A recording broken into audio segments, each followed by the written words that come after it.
ဇလန်းစားမှာတော့မိန်းလေးတယောက်ကဟပ်ဖုန်းကိုအကြမ်းနဲ့တက်ဆင်ထားပြီးအချင်းကိုအတန်အဆုံးထိဖိပြီးနားထောင်နေပါသည်ခဏကြာမှအင်တော်ဒိန်းမျိုးသမီးကြီးရဲ့အော်ဟစ်တဲ့တန်ကိုကြားလိုက်ရတာကြောင့်လက်ပြတ်သွားခဲ့ပါသည်နောက်ဆုံးဝင်ငန်းတစ်ခုမှာတော့မူကင်းစေးဌာနကကျွမ်းကျင်ပညာရှင်ဆာလာဆိုတဲ့မိန်းလေးတယောက်ဟာတေဆုံးသွားဖြစ်တဲ့မျိုးသားကြီးတယောက်ရဲ့ရုပ်လောင်းကိုစစ်ဆေးမှုတွေလှုပ်ဆောင်နေခဲ့ကြပါသည်သူမရဲ့အခုလက်ထောက်ဖြစ်သူကနှာခေါင်းထဲကနေသွေးတွေကိုစေးထွေးနဲ့ဆုပ်ထုတ်နေခဲ့ပေမဲ့သွေးတွေကဘလို့မှထွက်မလာခဲ့တာကြောင့်တိုင်ပတ်နေခဲ့ပြီးအလောင်းကိုဗီဒီဆောင်အနေထားလှည့်လိုက်ဖို့ဆာလာကအကြံပေးပြောဆိုလိုက်ပါတယ်။ဆာလာပြောတဲ့အတိုင်းလှုပ်ဆောင်လိုက်တဲ့အခါမှာအလောင်းရဲ့ခန္ဓာကိုယ်တွေကသွေးတွေကစေးထွေးအထဲကိုစီးဝင်သွားခဲ့ပါတယ်။ဘာဆက်လို့ရမလဲလို့လက်ထောက်ဖြစ်သူကမြင်မြင်လိုက်တဲ့အခါနေမေကိုနေရဲ့အဖြေတွေအားလုံးကနင်းရှည်ပါပဲရှိနေတယ်။ဘာလဲဆိုတော့လူသေးတွေကဘယ်တော့မှမလိညာတတ်လို့ပဲအဲ့လိုပြောဆိုပြီးခွဲစိတ်ခန်းထဲကနေဆာလာကထွက်ခွာသွားခဲ့ပါတယ်။အခုလက်ရှိချိန်ကာလမှာတော့ဆာလာကမိုဘိုင်းကပူကင်းစစ်ဌာနကနေနှုတ်ဆက်စာတင်ထားပြီးအိမ်မှာပဲအုံသီးတွေထိုင်ခွဲနေခဲ့ပါတယ်။ဆာလာစီမှာစံကဲလို့မြည်ရတဲ့အင်စပက်တာအကိုတယောက်ရှိနေခဲ့ပြီး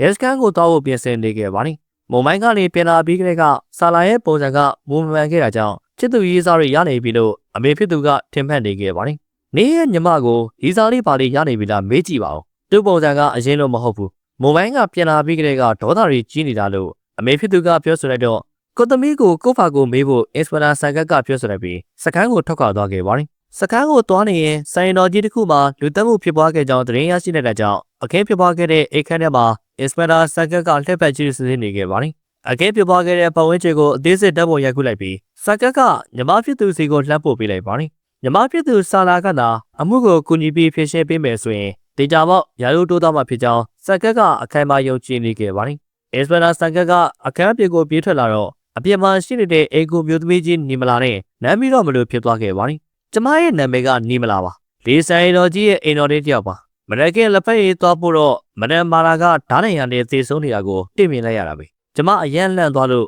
့အော်ဟစ်ခဲ့မိသေးတယ်လို့အေကူမျိုးသမီးကြီးနီမလာကတက်ဆိုလိုက်ပါတယ်။အင်စပက်တာဆန်ကက်ကအိမ်အောက်ထပ်ကိုဆင်းလာခဲ့ပြီးဓမင်းစားကန်းထဲမှာလှည့်ပတ်ကြည့်ရှုစစ်ဆေးနေခဲ့ပါတယ်။နိုင်ရပေါ်မှာရှိနေတဲ့ဝိုင်းစွန်းထင်းတွေကိုတေချာစကြည့်နေခဲ့တာကြောင့်သူရဲ့စွန်းထင်းတွေမဟုတ်ပဲဝိုင်းနေဖြစ်နေကြောင်းနီမလာကအတည်ပြုပေးလိုက်ပါတယ်။နိုင်ရအောက်ထပ်မှာရှိနေတဲ့ဖန်ခွဲပိုင်းစားတွေကိုသတိပြုမိသွားခဲ့ပြီးအင်စပက်တာဆန်ကက်ကမိကုံထုတ်လိုက်တဲ့အခါဒီအိမ်ထဲမှာအရက်သမားတွေကအများကြီးရှိနေတာဘယ်လိုလက်ချက်လဲဆိုတော့ကျွန်မလည်းပဲသိပါမလဲအခုလိုပစ္စည်းတွေရက်ခွဲတာမျိုးကဖြစ်နေကြပဲလေလို့နီမလာကဖြေဆိုလိုက်ပါတယ်ဆိုင်တော်ကြီးထဲမှာနေထိုင်နေတဲ့မိသားစုဝင်တွေကြောင့်မေးမြန်းကြည့်လိုက်တဲ့အခါကျမရဲ့ဥယျာဉ်မှုရဲ့ပြီးတော့မဒန်မာလာရဲ့အတော်အော့စတင်သူကတော့ဆုံးပါသွားခဲ့ပါပြီလို့ဖြေဆိုနေရင်မာလာရဲ့မျိုးသားကနီမလာကိုလှမ်းခေါ်နေကြတဲ့ကြောင့်နီမလာလည်းထွက်ခွာသွားခဲ့ပါတယ်အက်စပက်တာဆန်ကလည်းအခန်းထဲကိုလိုက်သွားခဲ့ပြီးအခန်းထဲမှာတော့အောက်ပိုင်းတည်နေတဲ့မာလာရဲ့မျိုးသားကုတင်ဟိုကိုတွေ့မြင်လိုက်ရပါတယ်အက်စပက်တာဆန်ကမိသားစုအနေနဲ့နောက်ဆုံးညစာတူစားခဲ့တဲ့ခရစ်စမတ်နေ့ညတော့ကအချင်းတွေကိုအကျိုးကြောင့်မြင်မြင်ကြည့်တဲ့အခါနိုင်ငံပေါ်ကဝိုင်စွန်းတင်းတွေ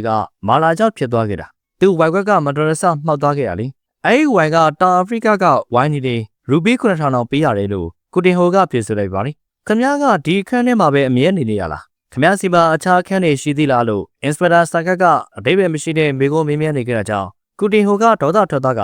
ငါကအောက်ပိုင်းတည်နေတာလေဘယ်လိုလုပ်ပြီးမာလာရဲ့အခန်းကိုကူးနိုင်မှာလဲအတိတ်ပဲမရှိတဲ့မိကိုနေကြွက်ကိုလာမေးနေမဲ့စားစာရေးဆရာဘေရှွာဆိုတဲ့ကောင်ကိုပဲသွားဖမ်းလိုက်တာခင်ဗျားအတွက်အချိန်ကိုတက်တာလေးမဲလို့ပြောဆိုပြီးမောင်းထုတ်နေခဲ့ကြအောင်အင်စပက်တာဆန်ကက်ကလည်းအခန်းပြေကိုပြေးထွက်လာခဲ့ပါတယ်ဘေရှွာကသူတို့ရဲ့ဆိုင်ကြီးထဲမှာတူနေခဲ့တဲ့မာလာရဲ့မစ်စီတရာဖြစ်နေခဲ့တာကိုသိရှိသွားခဲ့ပြီးလမ်းလျှောက်ထွက်သွားကြောင်းနီမလာကရှင်းပြပြောဆိုလိုက်ပါတယ်အိမ်ကြီးထဲမှာမာလာရဲ့သမီးရှာလီနီဆိုတဲ့မိန်းလေးတယောက်တည်းချက်ရှိနေသေးတာကိုလည်းအင်စပက်တာဆန်ကက်ကသိရှိသွားခဲ့ပါတယ်မင်းညတုန်းကသမင်းစပွဲဝိုင်းမှာရှာလီနီကခဏပဲရှိနေခဲ့တာသူ့မိနဲ့စကားများပြီးသူကစပွဲဝိုင်းကနေထသွားခဲ့တာလို့နီမလာကထွက်ဆိုလိုက်ပါတယ်ဆန်ကက်ကညီမဖြစ်သူဆာလာစီကိုဖုန်းလက်ခေါ်နေပေမဲ့ဆာလာကဖုန်းမကင်ဘူးဖြစ်နေခဲ့ပါတယ်အင်စပက်တာဆန်ကက်လည်းရှာလီနီရဲ့အခန်းရှိကိုရောက်ချလာကအခန်းတကားကိုခေါ်လိုက်တော့ရှာလီနီကအထဲကနေတကားကိုဖိပြလိုက်ပြီးမေးစရာရှိရင်ဒီမှာပဲတခါတည်းမေးမြန်းမှုတွေခက်ပြက်ပြက်လေးစားနဲ့ပြောဆိုလိုက်ပါတယ်ကဟောပုံစံနဲ့ဘာကူမှဂိမ်းမဆက်တဲ့ရှာလီနီရဲ့ပုံစံကို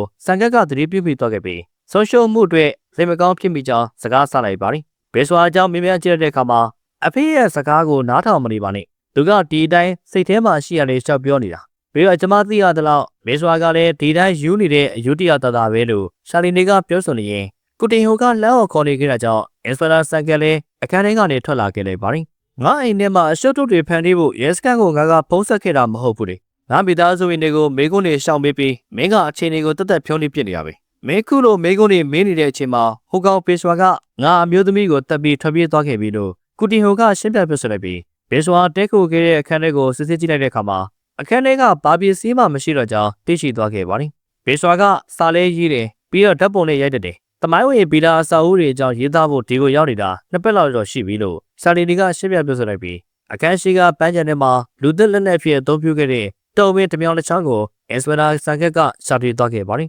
်ရေးရရှိစာရဲစီကိုချက်ချင်းဖောက်ခလိုက်ပြီးဘေဆွာရဲ့ကားနံပါတ်ကိုကြီးအခမ်းမှုတဲ့လှမ်းညွှန်ကြားလိုက်ပါတယ်။ညာဘက်ကိုရောက်တဲ့အခါမှာအကိုဖြစ်သူပေးပို့ထားတဲ့အခင်းဖြစ်ပွားခဲ့တဲ့နေရာကဓာတ်ပုံတွေကိုစာလာကတွေ့မြင်သွားခဲ့ပြီးတပုံချင်းစီရဲ့သေးသေးကြည့်ရှုလေ့လာနေခဲ့ပါတယ်။နင်ကပုံတွေကိုအခုမှတွေ့လိုက်ပေမဲ့ငါအမှုကိုဖြေရှင်းပြီးသွားပြီ။မာလာကိုတတ်သွားခဲ့တဲ့လူသက်သမားကသူတို့ရဲ့စိုင်းကြီးထဲမှာအတူတူနေခဲ့တဲ့ဘေဆွာဆိုတဲ့ကောင်လေးပဲ။သူကလူသက်လက်နက်ကိုအခန်းရှိကပန်းချန်ထဲမှာဖွက်ထားပြီးထွက်ပြေးသွားခဲ့တာ။အမေသားကမကြခင်မှာယာရုတိုးတော့မယ်လို့စံကက်ကဝမ်းသာအားရနဲ့ရှင်းပြပြဆိုလိုက်တဲ့အခါနင်းရဲ့ယာရုတိုးမဲ့အစီအစဉ်ကစောင့်သိမ်းရအောင်မယ်ထင်တယ်။ဘာလို့လဲဆိုတော့နင်းလာသူမာလာကဓာတ်နဲ့အထိုးခံရတော့ကဂရေပေါ်မှာလဲလျောင်းနေခဲ့တာမလား။ဓာတ်ရဲ့အထိုးခံလိုက်ရရင်ဘယ်လိုပဲဖြစ်ဖြစ်တရားကိုလက်နဲ့ဖိထားကြမှာပဲလေ။ဒါပေမဲ့သူ့လက်မှာသွေးတွေစားမှရှိမနေဘူး။လုံးတက်တဲ့ကိုဓာတ်နဲ့အထိုးခံရတဲ့အနေထားအရသွေးတွေကပြန်ကျဲသွားပြီးဂရေပေါ်ကစောင့်နေမှလည်းသွေးတွေကစုံထင်းနေရမှာ။ပြီးတော့လူသက်သမားကဓာတ်ကိုနှုတ်ယူလိုက်တဲ့အချိန်မှာလည်းသွေးတွေကဖျားထွက်ပြီးမင်းနေရာတွေမှာသွေးတွေလာဆင်နေပါလိမ့်။ဒေကြတာတစ်ခုကတော့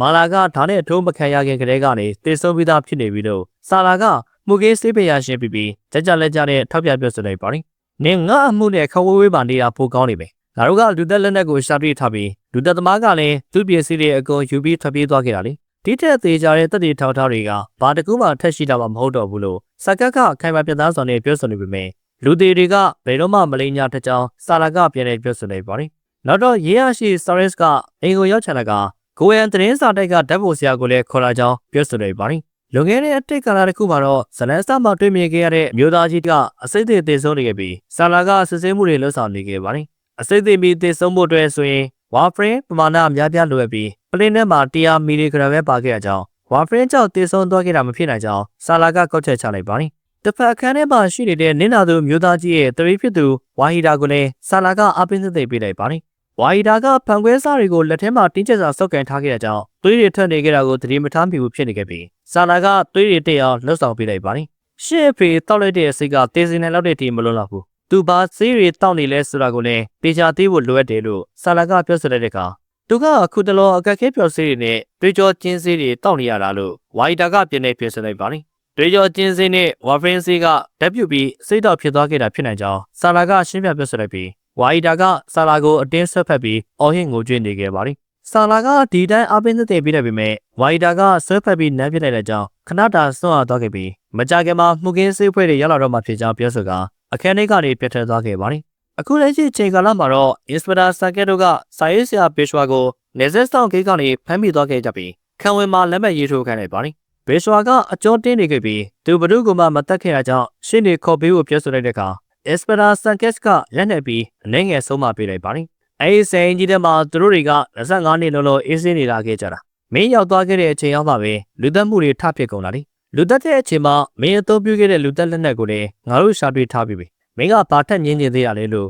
အက်စပရာဆန်ကက်ကမြင်လိုက်တဲ့အခါသူတို့လင်မယားနှစ်ယောက်ကအချင်းချင်းမသိမြတ်ကြဘူးပြီးတော့သူတို့မိသားစုဝင်တိုင်းကယူနေကြတာကျွန်တော်ရဲ့မဒမ်မာလာနဲ့ကဒီတိုက်ခမင်းရင်းနှီးကြတဲ့မိတ်ဆွေတွေပါလို့ဘေရှွာကတက်ဆိုလိုက်ပါတယ်မာလာမသေးဆုံးခင်တော့ကညစာစားပွဲတစ်ခုမှာတော့ရှာလီနီကထမင်းဝိုင်းကနေစောကြီးထသွားခဲ့တာကြောင့်လင်မယားနှစ်ယောက်ကတယောက်တစ်ခွန်းစကားတွေအခြေတင်များနေခဲ့ကြပါတယ်အမျိုးသားဖြစ်သူကိုတင်ဟိုကရူဘီခရိုနာနဲ့ဝိုင်းတွေကိုအားရပါရလိမ့်ငယ်ဆွတ်တောက်နေခဲ့တာကြောင့်မာလာကလှမ်းတက်လိုက်တော့အမျိုးသားဖြစ်သူကဒေါသထွက်သွားခဲ့ပါတယ်မင်းကငါ့ကိုကြတော့ဝိုင်းလေးတော်မတထားတော့ဘူးလားမင်းရဲ့ရှစ်နေနဲ့ဟိုရဲ့ဆန်ကုန်မျိုးလေးစာရေးတဲ့ကောင်ဘေဆွာတို့အတွက်ကြတော့စိတ်စေတနာတွေကယိုပိတ်နေကြတာမလားဒီရဲ့ဆန်ရင်ကြီးထဲမှာပျော်ရွှင်နေတဲ့သူဆိုလို့မင်းတယောက်ပဲရှိတာအဲ့လိုပြောဆိုပြီးကိုတင်ဟိုကဝိုင်ခွက်တွေကိုရက်ခွက်ဖြစ်လိုက်ပါလိဘေဆွာကမာလာကိုပီယန်နိုနဲ့ဓာတ်ပုံတွေရိုက်ကူးပေးနေခဲ့ပါလိခဏကြာမှဆာလီဒီကလည်းစစီကြကြဝစ်ဆယ်ထားပြီးရောက်ချလာတော့ဘေဆွာလည်းဓာတ်ပုံရိုက်ကူးပေးလိုက်ပါလိအတော်ဖြစ်သူအော်စတင်ရဲ့အကြဆုံးခေါင်းဝင်ကိုဖျက်ဆီးပစ်တဲ့ဆိုတာမာလာကသမီးဖြစ်သူကိုစွန့်ကောက်လိုက်ပြီးချက်ချင်းအဝေးစားပြန်သွားလဲခံလိုက်ပါလိ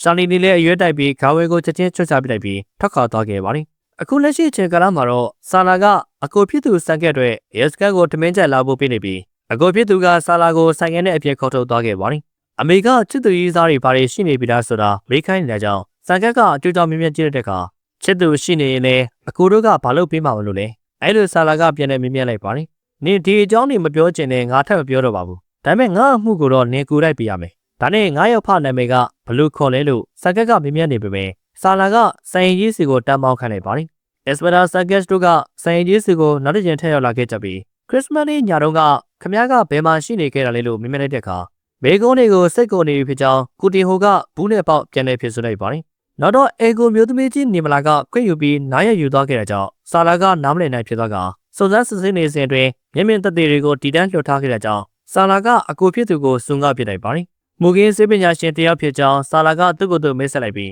းနှစ်ယောက်သားကချစ်ကြိုက်လို့လက်ထပ်ခဲ့ကြလားလို့ကူတင်ဟိုကိုမြင်မြင်လိုက်ပါတယ်။ဒီအင်ကြီးထဲမှာငါက TV လာပြင်ပေးနေရင်မာလာနဲ့စုံတွေ့ခဲ့တာ။သူကအေကန်ထဲမှာပေါ့ပါပါကနေခဲ့တယ်။ငါလည်းသူနဲ့တူဝင်ကားခဲ့ပြီးငါတို့နှစ်ယောက်သားကရေမချင်းချင်းမိသွားခဲ့ကြတာ။အတော်အော်စတင်ကတော့ငါ့ကိုကြည့်မရခဲ့ဘူး။တလားလောက်ကြာတော့ငါမာလာကိုဆိုင်ကယ်နဲ့ကူးပြေးခဲ့တာ။နောက်တော့မွန်မိုင်းမှာငါတို့တွေအခြေချခဲ့ကြတယ်။အဲ့မှာနေခဲ့တဲ့25နှစ်လောက်ကငါတို့ရဲ့အပျော်ရွှင်ရဆုံးချိန်တွေပဲ။ငါတို့တွေအာကိုတာကိုပြန်ရောက်လာခဲ့ကြပြီးအတော်အော်စတင်ရဲ့အမွေတွေကိုမာလာကအကုန်လုံးရခဲ့တယ်။နောက်တော့သူကအချိုးတွေပြောင်းလာတော့တာပဲလို့ကူတီဟိုကရေဖွင့်ပြောဆိုလိုက်ပြီးမာလာရဲ့အခန်းကိုဆာလာကအသေးစိတ်ကြည့်ရှုစစ်ဆေးနေခဲ့ပါတယ်။မာလာကသွေးကြစေတစ်မျိုးကိုတောက်သုံးနေရပြီးအခန်းထဲမှာရှိနေခဲ့တဲ့ဇပွဲကိုဇုံတစ်ခုနဲ့ရိုင်းနေထားခဲ့တာကိုဆာလာကတွေ့မြင်သွားခဲ့ပါတယ်။နောက်တော့ဂရင်ရဲ့အောက်ခြေမှာရှိနေတဲ့ဖန်ခွဲစာချုပ်ကိုရှာတွေ့သွားခဲ့ပြီးဗနေမောက်မှန်ကနေကွဲနေခဲ့တာကိုသိရှိသွားခဲ့ကြပါတယ်။မာလာရဲ့အခန်းနေချင်းဆိုင်မှာရှိနေခဲ့တဲ့ဒေါက်တာပီတာရဲ့အင်ချန်ဝင်းတွေကိုဝင်လာခဲ့ကြပြီးအင်ရှိကသတင်းစာရီကဒီဇင်ဘာ24ရက်ကတည်းကအိမ်မှာရှိမနေတာကိုလည်းဆာလာကသိရှိသွားခဲ့ပါတယ်။ပီတာရဲ့ချန်ဝင်းထဲမှာလှည့်ပတ်ကြည့်လို့စစ်ဆေးနေရင်ပန်းချန်တွေကနေစူးစစ်တစ်ခုကိုဆာလာကရှာတွေ့သွားခဲ့ပြီးလူတိုင်းရဲ့လက်ပွေကိုစစ်ဆေးကြည့်ဖို့တဲ့လိုအပ်နေဖြစ်ကြောင်းပြောဆိုလိုက်ပါတယ်။တစ်ဖက်မှာတော့ဇုံတယောက်ကမာလာရဲ့ဆွဲကြိုးကိုဂျရနာဆိုင်မှာအောက်ကျင်းနဲ့သွားရောက်နေခဲ့ပါတယ်။အတိတ်ခါလာမှာတော့ဝါဟီဒါကဆာလာစီကိုမက်ဆေ့ချ်လှမ်းပို့ထားပြီးသူကိုယ်သူတက်တည်တော့မယ့်အကြောင်းအပိသက်နှုတ်ဆက်စကားဆိုလိုက်ပါတယ်။ဆာလာလည်းစိတ်တွေပူသွားခဲ့ပြီးအခန်းရှိကိုရောက်ချလာတဲ့အခါသူ့ကိုဂေးမဆိုင်တာဘာကြောင့်လဲသိချင်တာကြောင့်ဝါဟီဒါကစမ်းသပ်ခဲ့တာဖြစ်ကြောင်းသိရှိသွားခဲ့ပါတယ်။ငါနင့်အဖေရဲ့သေဆုံးမှုတွေတေချာလေးစိတ်နေပြီးစုံစမ်းပေးနေရတာပြီးတော့ငါတို့ကိုမနှောက်ယှက်ပါနဲ့လို့ဆာလာကပြောဆိုတဲ့အခါနင်ကမှုခင်းစေးဌာနမှာလှုပ်လှုပ်တာဆိုတော့လူတယောက်တေဆုံးသွားမှနင်ကလှုပ်လှုပ်ရတာလေနေနဲ့ငါ့ဘော်မှာစိတ်ခံစားချက်တွေရှိနေခဲ့တယ်မလားလို့ဝါဟီဒါကပြန်နေပြောဆိုလိုက်ပါတယ်အခုလက်ရှိချိန်ကာလမှာတော့မာလာကဝါဟီဒါပို့ထားတဲ့အသံ message တွေကိုပြန်နေနားထောင်နေခဲ့ပြီးအခုဖြစ်သူစကက်ကရောက်ချလာကရပ်ဖဖြစ်သူရဲ့နာမည်ကိုမြင်မြင်လိုက်ပါတယ်ဆာလာလည်းသူ့စိတ်ထဲမှာရှိတဲ့အတိုင်းကောင်လေးရဲ့နာမည်ကဝါဟက်ဖြစ်နေကြောင်းထုတ်ဖော်ပြောဆိုလိုက်တော့အခုဖြစ်သူကလည်းအတီးကြီးမှတ်ယူသွားခဲ့ပါတယ်နောက်တော့ဆာလာကစွတ်စိတ်ပေါ်ကလက်ဝဲတွေကိုအိမ်ထဲမှာသူနည်းသူ့အနေနဲ့စစ်ဆေးနေခဲ့ပြီးစံကြီးတွေကမိသားစုဝင်တွေရဲ့လက်ဝဲနဲ့တိုက်ဆိုင်စစ်ဆေးကြည့်နေခဲ့ပါတယ်နောက်ဆုံးမှာတော့စွတ်စိတ်ပေါ်ကလက်ဝဲရနဲ့ရန်လုံးပြည့်ခန့်ညီမှုရှိနေတဲ့မိသားစုဝင်တယောက်ကိုရှာတွေ့သွားခဲ့ပါတယ်အဲ့မိသားစုဝင်ကအခြားသူမဟုတ်ပဲမာလာရဲ့သမီးရှာလီနီရဲ့လက်ဝဲတွေဖြစ်နေခဲ့တဲ့အကြောင်းစစ်ဆေးမြင်မြင်ကြည့်တဲ့အခါမှာကျမကဒီအိမ်မှာနေနေတာဆိုတော့အဲ့စွတ်စိတ်ကမှာကျမရဲ့လက်ဝဲတွေရှိနေခဲ့တာကအထူးဆန်းမှမဟုတ်တာဇပွဲကုန်းပေါ်မှာအမိကလက်ဖက်ရည်တွေမှောက်ကြကုန်လို့တန်ရှင်းလို့ဖို့ကျမကစွတ်စိတ်ကိုဖဲခဲ့တာကျမကကို့အမိကိုဘာလို့ပြန်တက်ရမှာလဲရှင်တို့တွေကစိတ်ကူးရင်ဝိထုစာအုပ်တွေကိုဆက်လက်နေကြတာလားလို့ရှာလီကမိကိုပြန်ထုတ်လိုက်ပါတယ်ဘေရှောနဲ့မင်းရဲ့အမိကဘယ်တိုင်းတာတွေရင်းနှီးမှုရှိနေကြတာလဲလို့အင်စပရာစန်ကကမြင်မြင်တဲ့အခါသူတို့နှစ်ယောက်အကြောင်းကိုတော့ဘာတစ်ခုမှကျမသိချချမသိဘူးဒါပေမဲ့သေချာတစ်ခုကတော့ဘေရှောနဲ့ကျမကချစ်သူတွေပဲဘေရှောကကျမ16နှစ်ပြည့်မဲ့အချိန်ကိုစောင့်ဆိုင်းနေကြတာလေအဲဒါကြောင့်ဘေရှောကကျမနဲ့ပတ်သက်နေရကိုသူကထုတ်မပြောပဲအမေနာမည်ကိုပဲသူကထုတ်ပြောခဲ့တာဘေရှောနဲ့ကျမတို့နှစ်ယောက်ဆက်ဆံရေးတွေကအတော်လေးနယ်ဆိုင်ခဲ့တယ်သူမျက်နှာပေါက်နဲ့ခန္ဓာကိုယ်အချိုးစားကမိန်းကလေးတိုင်းညရဲ့စာမရှိဘူးလေခရစ်စမတ်ညစာစားပွဲနေတော့ကအမေကရှာလော့ဟုတ်မှုဝင်နေပြီးကျမကိုစစ်လားစေးသားတွေလုပ်နေကြတာဘေရှောကကျမအသက်ပြည့်တဲ့အချိန်လေးစောင့်ဆိုင်မယ်လို့အမေကိုပြောခဲ့ပေမဲ့အမေကတော့သူ့ကိုရင်းအသီးသီးတွေပြောဆိုပြီးမောင်းထုတ်ခဲ့တယ်ကျမနဲ့ဘေရှောကမိုဘိုင်းမှာတွေ့ဆုံကြဖို့စီစဉ်ထားခဲ့ကြတာပြီးတော့ဘေရှောမထွက်သွားခင်မှာကျမကိုသူကနှုတ်ဆက်လက်ဆောင်ပေးသွားခဲ့တယ်လို့စာလီကအတွင်းကျကျရှင်းပြပြောဆိုလိုက်ပါတယ်ဆိုင်ရီထဲမှာရှိတဲ့သူတိုင်းကယူနန်နေခဲ့ကြတာကြောင့်အမှုမှန်ဖော်ထုတ်ဖို့အတွက်ဆာလာတို့ကအခက်တွေ့နေခဲ့ကြပြီးအင်စပရာစကက်ကမာလာရဲ့ပေါင်းခေါ်စုမှတ်တိုင်းကိုသတိပြုမိသွားခဲ့ပါတယ်မာလာမသေးဆုံးခင်တို့ကအိန္ဒိနာကျဲမျိုးသားဒေါက်တာပီတာစီကိုဘုန်းနေပြပြခေါ်ဆိုထားကြောင်းရှာတွေ့သွားကဆာလာတို့နဲ့ဒေါက်တာပီတာရဲ့နေဘက်ကိုနောက်တစ်ကြိမ်ထည့်ရောက်လာခဲ့ကြပါတယ်အခုဒီကမှာတော့ဒေါက်တာပီတာကခီးကနေပြန်ရောက်နေခဲ့ပြီးမုံနေနဲ့ဧကန်ကျူးမေးလိုက်ပါတယ်မာလာကသူ့ဘဝသူဖျက်ဆီးသွားခဲ့တာအရင်ကတည်းကသူကထူးချွန်ပြီးလှပခဲ့တယ်ကျုပ်တို့နှစ်ယောက်ကအိန္ဒိနာချင်းတွေဖြစ်နေခဲ့ကြတော့အတူတူကကြီးပြင်းလာခဲ့ကြတယ်။မတော်မရဲချရီထက်တော့မှကျုပ်တို့ကပို့ပြီးရင်းနှီးခဲ့ကြတာ နောက်တော့သူကဘာတကူမှအသုံးမကျတဲ့ဂရိကချီတယောက်နဲ့ကူးရလိုက်ပေးသွားခဲ့တယ်လေ။နေငယ်လောက်ကြတော့သူတို့ကဒီကိုပြန်ရောက်လာခဲ့ကြပြီးအဲ့ကောင်ကူတင်ဟိုကလည်းရဲသမားလုံးလုံးဖြစ်သွားခဲ့ပြီးအောက်ပိုင်းတည်သွားခဲ့တာ။မာလာကိုလည်းသူကအမြဲတမ်းနှိမ့်ဆက်နေခဲ့တယ်။အတော့အော့စတင်ဆုံးမတော့မာလာကိုအဲ့ဆန်ကြီးအမွေပေးခဲ့တာလို့ဒေါက်တာပီတာကရှင်းပြပြဆိုတဲ့ကမဒန်မာလာမသေးဆုံးခင်တည့်ရလို့ကသူကခမည်းစီကိုဖုန်းနဲ့စတဲ့ခေါ်ဆိုခဲ့တယ်မလား။အဲ့ဒါဘာကြောင့်လဲ။စာရေးဆရာဘေရှွာရဲ့အကြောင်းကိုရောခမည်းကိုသူကပြပြခဲ့သေးလားလို့အင်စပက်တာဆာကက်ကမေးမြန်းလိုက်ပါတယ်။အဲ့ဒီနေ့တော့ကဒီဒီကိုသွားဖို့လေရင်ပေါ်ရောက်နေခဲ့တဲ့အကြောင်းသူစီကိုဖုံးပြန်ခေါ်ဖို့ကျုပ်ကအာယုံသိမ့်မရဘူး။ဘေရှွာရဲ့အကြောင်းကိုတော့ကျုပ်ကိုသူကဘာတကုန်းမှပြောပြခဲ့ဘူးလို့ဒေါက်တာပီတာကဖြေဆိုလိုက်ပြီးအင်စပက်တာဆန်ကက်ကဒေါက်တာပီတာရဲ့ခီးသွန်းမှတ်တမ်းကိုစစ်စစ်ကြည့်တဲ့ရေးရရှိကိုလှမ်းညွှန်ကြားလိုက်ပါတယ်။ညဘက်ကိုရောက်တော့အမေဖြစ်သူကစာလိုင်းအခန်းထဲကနေလက်ကောက်တကင်းကိုတင်းမြင့်သွားခဲ့တဲ့အကြောင်းဘေကုန်းထုတ်လိုက်တဲ့အခါမုံမိုင်းကတငယ်ချင်းဝိုင်ဒါရဲ့လက်ကောက်ပါ။သမီးရဲ့အိတ်ထဲကိုမှားပါလာခဲ့တာလို့ဆာလာကဖြေဆိုလိုက်တော့တန်ဖိုးရမ်းချင်းလို့နေခဲ့တဲ့အကြောင်းအမေဖြစ်သူကပြန်ပေးခံလိုက်ပါတယ်။အခုဖြစ်သူဆန်ကက်ကတော့သူ့ယောက်ကပေးထားတဲ့လက်ဆောင်ပစ္စည်းကိုဆာလာကဖုံးကွယ်ထားတယ်လို့ထင်မဲ့သွားခဲ့ပါတယ်။နောက်တော့ဆာလာတို့မန္တမနှစ်ယောက်ကရင်ခွဲရုံဘက်ကိုထွက်လာခဲ့ကြပြီးမာလာရဲ့ယိုလာကိုနောက်ကျင်ကြည့်ရှုစစ်နေခဲ့ကြပါတယ်။မာလာရဲ့ဥကောင်းနောက်မှာရှိနေခဲ့တဲ့ဒဏ်ရာတစ်ခုကိုရှာတွေ့သွားခဲ့ကြပြီးနားနဲ့နှာခေါင်းမှာသွေးစာတွေကရှိမနေခဲ့တဲ့အကြောင်းစုတစိမ့်နဲ့ရိုက်ခံရပြီးတေဆိုးသွားခဲ့တာမဟုတ်ကြောင်းဆာလာကအခိုင်အမာရှင်းပြပြောဆိုလိုက်ပါတယ်။တစ်ဖက်မှာတော့ကူတင်ဟိုကဝှီချဲပေါ်ကနေဆင်းကမြို့သမီးဖြစ်သူမာလာရဲ့အခန်းပေါ်ကိုဒွိတိုက်သွားပြီးတက်လာခဲ့ပါတယ်။အမတ်တရပစ္စည်းတွေကိုကူတင်ဟိုကထုတ်ကြည့်နေခဲ့ပြီးသမီးဖြစ်သူရှာလီနီရဲ့အခန်းဘက်ကိုကူးလာခဲ့ပါတယ်။မြို့သမီးဖြစ်သူရဲ့ဆွဲကြိုးကပျောက်နေခဲ့တဲ့အကြောင်းကူတင်ဟိုကဘေကုန်းထွက်လိုက်တဲ့အခါအဲ့ဒါတွေကိုကျမကဘယ်လိုလုပ်ပြီးသိမှာလဲ။အဖေသိချင်းရေးရရှိတွေကိုသွားမိတယ်။အလောင်းကိုသူတို့ကယူသွားခဲ့ကြတာလို့ရှာလီနီကပြန်နေပြေးစလိုက်ပါတယ်။နင်ကအဲ့ဒီဆွဲကြိုးကိုတွားရောင်းစားလိုက်တာမလား။ငါရဲ့ခြေထောက်တွေကလုံးမလို့တော့ပေမဲ့နားနဲ့မျက်လုံးတွေကတော့ကောင်းကောင်းအလွတ်လွတ်သေးတယ်။ဒီအင်ကြီးထဲမှာဘာတွေဖြစ်နေလဲငါအကုန်သိတယ်။နင်ရဲ့ကြောင်းတွေကိုလည်းအကုန်ဖော်လိုက်လို့ရတယ်လို့အဖေဖြစ်သူကိုတင်ဟိုကချင်းချောက်ပြောဆိုလိုက်ပါတယ်။နောက်တနေ့မနက်မှာတော့အမေဖြစ်သူကဆာလာရဲ့ချစ်သူကောင်းလေးကိုရမ်းသိချင်နေခဲ့တဲ့အကြောင်းတားဖြစ်သူစတန်ကက်ကိုမိကုန်းနဲ့အင်မေးနေခဲ့ပါတယ်။ဆာလာကအိမ်ထဲကနေထွက်လာခဲ့တဲ့ကြောင့်အမေဖြစ်သူတို့ကစကားစပြတ်သွားခဲ့ပြီးမာလာရဲ့စစ်စစ်ချက်အဖြစ်လာအကြောင်းကိုစတန်ကက်ကညီမဖြစ်သူကိုရှင်းပြလိုက်ပါတယ်။မဒန်မာလာရဲ့အစာရေးစစ်စစ်ချက်ကအဖြစ်ထွက်လာခဲ့ပြီးသူမကခေါင်းတန်ရာကြောင့်တေဆုံးခဲ့တာမဟုတ်ဘူးတဲ့။ပြီးတော့ဒေါက်တာပီတာကလည်းအဲ့ဒီညတော့ကဒီမှာရှိမနေခဲ့ဘူး။သူခီးသွားနေခဲ့တာကမှန်ကန်မှုရှိနေတယ်လို့စတန်ကက်ကရှင်းပြပြောဆိုလိုက်ပါတယ်။စံရင်ကြီးတဲ့ကိုဆာလာတို့မောင်နှမနှစ်ယောက်သားပြန်လာခဲ့ကြတဲ့အခါမာလာရဲ့ဆွဲကြိုးကဖျောက်နေခဲ့ပြီးအဲဒီဆွဲကြိုးကိုအိမ်တော်တဲ့နေမလာကယူသွားခဲ့တာဖြစ်ကြောင်းရှာလီကအခိုင်မာဆွဆွပြောဆိုလိုက်ပါတယ်။အဲဒီဆွဲကြိုးကတာမန်ဆွဲကြိုးတစ်ခုမဟုတ်ဘူး။မျိုးစင်ဆက်လက်ဆင့်ကမ်းလာခဲ့တဲ့ရိုးရအမွေလေးတစ်ခုပဲ။တန်မိုးကြီးတဲ့ဆိုတာထက်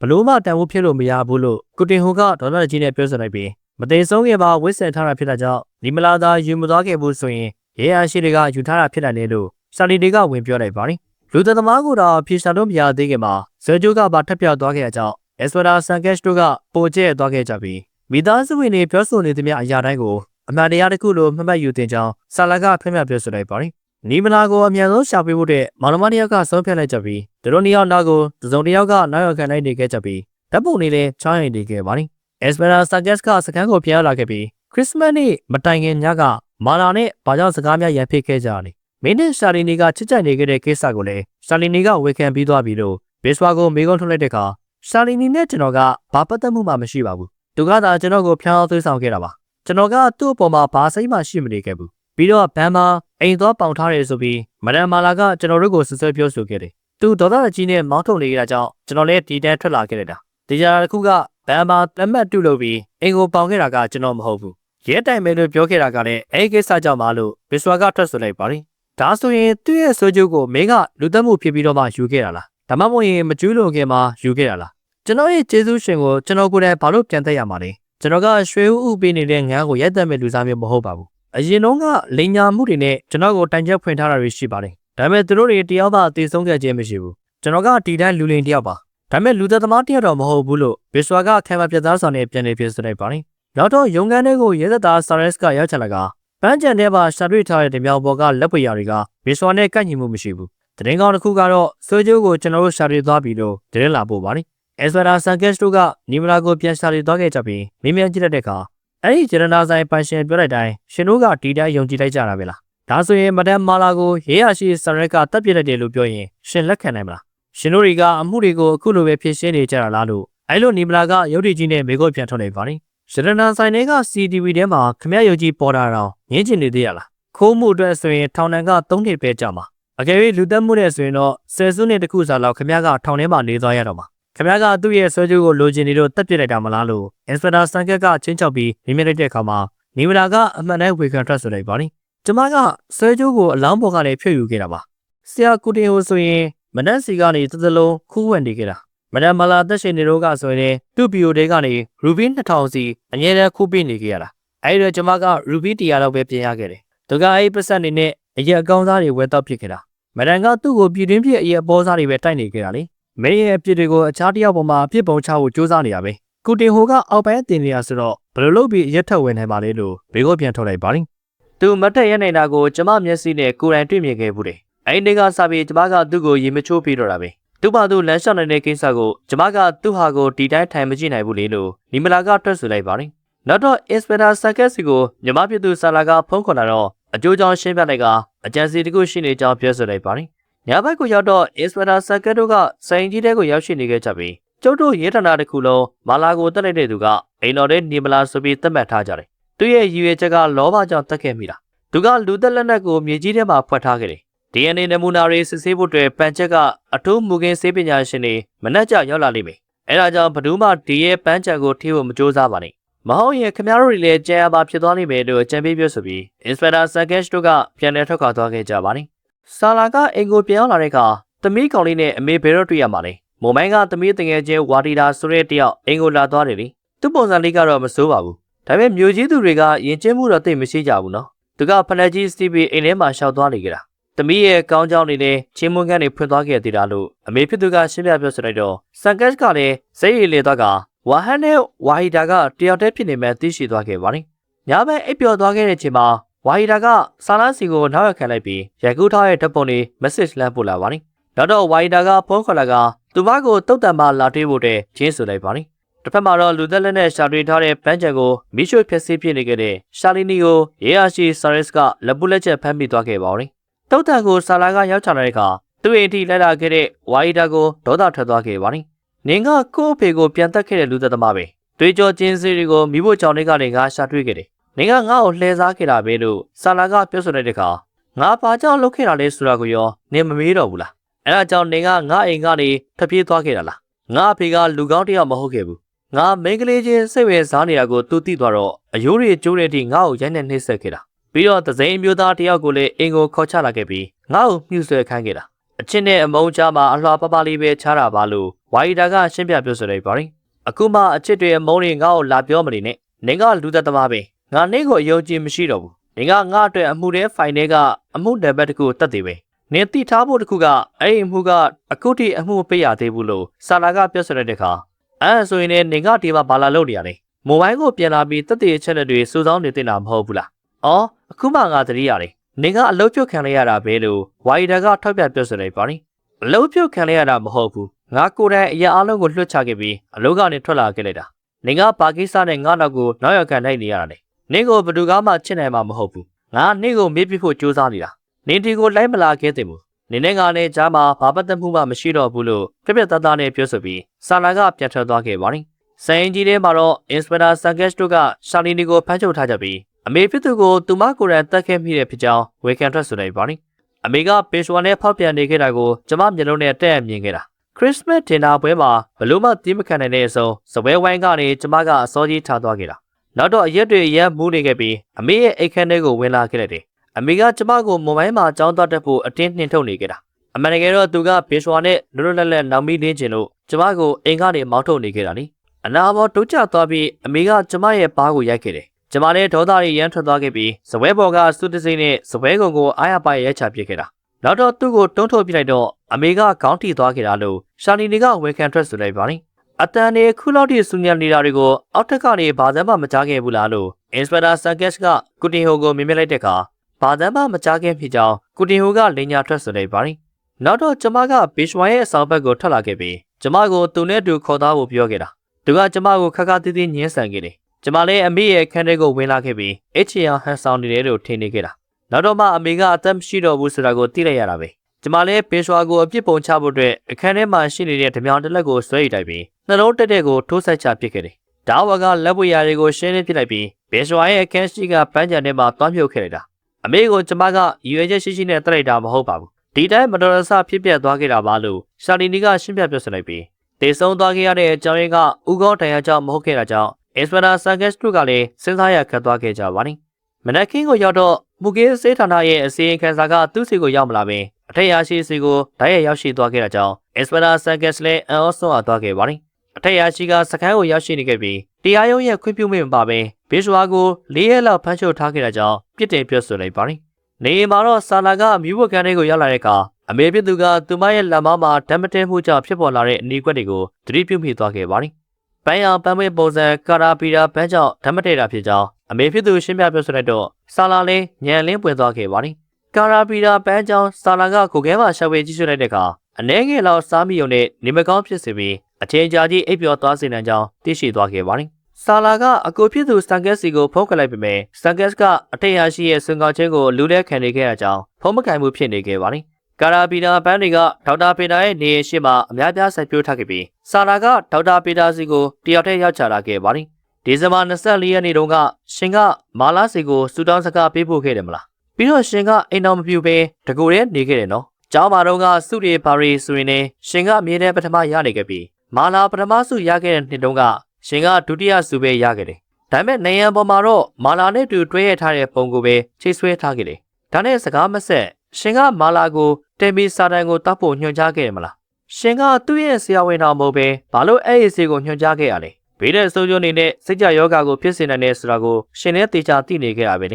ေအချင်းနဲ့မုံကြမှာအလောပပလေးတစ်ခုပဲချားနေဆိုတာလူတယောက်ကကျမကိုပြောခဲ့ဘူးတယ်မာလာနဲ့ရှင်ကအတူကြီးပြင်းလာခဲ့ကြတယ်လို့ပြောခဲ့ပေမဲ့သူ့ကိုရမ်းချစ်ချနေတဲ့အကြောင်းကိုတော့ရှင်ကဖုံးကွယ်ထားခဲ့တယ်နော်မာလာကတော့ရှင်ကိုတကယ်ချင်းတယောက်အနေနဲ့ပဲသဘောထားခဲ့တာမလားကျမရှင့်အတွက်စင်မကောင်းဖြစ်မိပါတယ်လို့ဆာလာကပြောဆိုတဲ့တော့ဒေါက်တာပီတာကအတန်သွင်းလို့မရအောင်ဆာလာရဲ့ဖုန်းကိုတောင်းယူထားလိုက်ပါတယ်မာလာနဲ့ငါကကလေးဘွားကလေးကနေအတူရှင်သန်ကြီးပြင်းလာခဲ့ကြတာဒါပေမဲ့ငါတို့နှစ်ယောက်ကြားကိုဟိုတောင်းစားကုတင်ဟိုဆိုတဲ့ကောင်ရောက်မလာခင်အချိန်ထိငါတို့ကပျော်ရွှင်နေခဲ့ကြတာငါရဲ့မာလာလေးကိုအဲ့ဒီကောင်ကလူယူသွားခဲ့တယ်ကုတင်ဟိုကလူကောင်းတယောက်မဟုတ်ဘူးဆိုတာကိုငါနဲ့အတော်အော်စတင်တို့ကဝိုင်းပြီးဖြောင်းပြခဲ့ကြသေးတယ်ဒါပေမဲ့မာလာကအချီယူနေခဲ့ပြီးကုတင်ဟိုရဲ့နောက်ကိုကောက်ကောက်ပေါအောင်လိုက်သွားခဲ့တာမျော်လင့်ချက်ဆိုတဲ့အရာကကဘာပေါ်မှာအရက်ဆက်ဆုံးအရာပဲအာကွန်နာကိုမာလာပြောင်းလာတော့ငါအရန်ပျော်ခဲ့တယ်မာလာကသူ့ရဲ့အိမ်တော်ရေးအကြောင်းကိုငါ့ကိုအကုန်ရင်ဖွင့်ခဲ့တာကုတင်ဟိုကမာလာကိုရမ်းတဲ့ခေတုန်းကလည်းငါအရန်ပျော်ရွှင်ခဲ့ရတာဘာလို့လဲဆိုတော့သူအားကိုးစရာမဲလာလေးလေး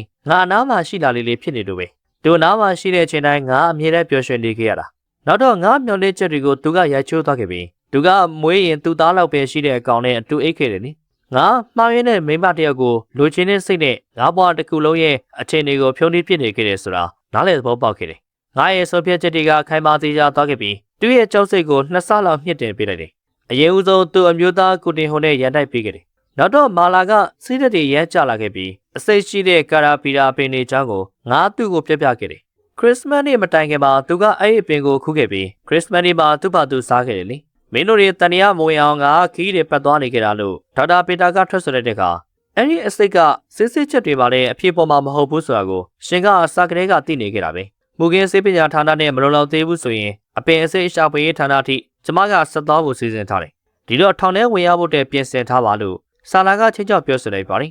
အဲ့ဒီကာရာပီတာပန်းကငါအိမ်တိန်ထဲမှာပဲရှိတာမှမဟုတ်တာပြီးတော့ငါမာလာကိုဘာဆေးကူမှဓာတ်ရိုက်မညွှန်ပေးခဲ့ဘူးလေနောက်ဆုံးချက်အနေနဲ့မင်းကရဲရရှိတယောက်မဟုတ်ဘူးမင်းလုံးနေတာဘာတကူမှမရှိတော့ဘူးလို့ဒေါက်တာပီတာကပြောဆိုလိုက်ပြီးဆာလာလည်းပြန်ထွက်လာခဲ့လိုက်ပါတယ်မာလာကသမီးဖြစ်သူအတွက်တည်တန်းစာဆောင်ချန်ထားခဲ့ပြီးရှေ့နေဖြစ်သူကထုတ်ပေးလိုက်ပါတယ်ချစ်သမီးလေးရှာလီနီသမီးအရွယ်တော့ကအမေကိုအဒေါ်အော်စတင်ကဗီဒင်းဆန်ဆန်ရွေးချယ်မှုတစ်ခုပြုလုပ်ခိုင်းခဲ့တယ်အသက်18နှစ်အရွယ်ဆိုတော့အချစ်ကလည်းပြီးဘာမှမမြင်ခဲ့ဘူးလေအမေကဆိုင်တော်ကြီးရဲ့တော့ရီစာအချစ်ကိုမျက်စိစုံဖိပြီးရွေးချယ်ခဲ့တာသမီးရဲ့ဖေကအမေရဲ့အကြီးမားဆုံးသောအမှားတစ်ခုဖြစ်လာခဲ့ပြီးသမီးကိုမွေးဖွားလာခဲ့တယ်သမီးကိုအမေတယောက်အနေနဲ့အပြည့်အဝပြုစုပြောထောင်ပေးနိုင်ခဲ့ပေမဲ့သမီးရဲ့စကြော်သက်ပုံကံစိတ်တွေကအမုန်းဖြစ်နေပြောင်းလဲသွားလိမ့်မယ်လို့အမေတခါမှမမျှော်လင့်ခဲ့မိဘူးသမီးအရွယ်ရောက်လာတော့အမေတို့နှစ်ယောက်ကြားကတားမိတန်ရောစင်တွေကဝေးတဲ့ဝေးလာခဲ့တယ်နော်သမီးရဲ့ချင်းချင်းမြတ်တာတွေကိုပြန်ရရှိဖို့အတွက်အမေကတီးထက်ပိုပြီးကြိုးစားခဲ့တယ်လားအမေလိုအမှားမျိုးထပ်ပြီးမကျိုးလွန်မိပါစေနဲ့အချစ်တစ်ခုတည်းကိုကိုးကွယ်နေတာကအဓိပ္ပာယ်မရှိတဲ့ဘဝကိုပြတ်တန်းနေရတယ်လို့ပဲအမှန်တကယ်တော့အတော်စတင်ကဘီလင်တယောက်မဟုတ်ခဲ့ပါဘူးသူကအမေကိုအရင်ဆုံးချစ်တက်လာအောင်တင် जाပေးခဲ့တာအမေကတော့အသိနောက်ကျသွားခဲ့ပေမဲ့သမီးကတော့အချိန်မီပြင်ဆင်လို့ရပါသေးတယ် သမီးကိုအမေပိုင်ဆိုင်သမျှအရာအလိုထားခဲ့ပြီးတယ်ကိုချစ်တက်လာအောင်စူးစမ်းပြီးအသေးပဲရှိတဲ့ဘဝမှာပဲရှင်းသန်နေထိုင်ပါပြီးတော့သမီးရဲ့အဖေကိုလည်းဂယူးဆိုင်လိုက်အောင်သူအရက်တွေအများကြီးမတောက်စီနဲ့သမီးကိုအမေကအမြဲတမ်းချစ်နေမှာပါလို့တင်တဲ့စာထဲမှာရေးသားထားခဲ့တာပါညီမဖြစ်သူကိုစကားခေါ်လာပြီးအမှုတွေဖြစ်ရှင်းခိုင်းခဲ့တာကြောင့်အထက်ရာကြီးကအင်စပက်တာဆန်ကက်စ်ကိုယာရုကနေဆိုင်းငံ့ပြစ်လိုက်ပါတယ်အမှုကိုအဆုံးစွန်ထိတာဝန်ယူပြီးဖြစ်ရှင်းခွင့်မရခဲ့တာကြောင့်ဆန်ကက်စ်ကပေါက်ကွဲနေခဲ့ပြီးအနည်းဆုံးတော့မဒမ်မာလာရဲ့ဘွားကအေးချမ်းဖြစ်သွားခဲ့တာပေါ့လို့ဆာလာကအပင်းနှစ်သိမ့်ပေးလိုက်ပါတယ်အနာဂတ်မှာညီမဖြစ်သူနဲ့တူအမှုတွေကိုအတူတူကဖြေရှင်းခွင့်ရရှိဖို့အကူဖြစ်သူဆန်ကက်စ်ကမျှော်လင့်နေခဲ့ပြီးဇလန်လီကပြီးဆုံးသွားခဲ့ပါပြီ။မှုခင်းဒရမာစကားကောင်းတွေတကားကိုခန်းစားတင်ဆက်ပြီးတော့ဖြစ်တဲ့ကြောင့်အစီအစဉ်လေးကိုဒီနေရာမှာနေဆုံးသတ်လိုက်ပါစေ။ဒီတဲ့ပုံမကောင်းမွန်တဲ့အကြောင်းအရာတွေကျွန်တော်ပြန်လာခဲ့ပါဦးမယ်။နောက်ပြီးတော့မှပြန်လည်ဆုံတွေ့ကြပါသေးတယ်။ဒီဗီဒီယိုလေးကိုဘယ်နေရာကနေအားပေးနေလဲဆိုတာလေးကိုလည်းကွန်မန့်လေးထဲမှာမှန်သွားပေးခဲ့ကြပါအောင်ဗျာ။ဗီဒီယိုလေးကိုအဆုံးထိအားပေးနာဆင်ခဲ့ကြတဲ့အတွက်အားလုံးကိုထူးပင်ကျေးဇူးတင်ရှိပါတယ်။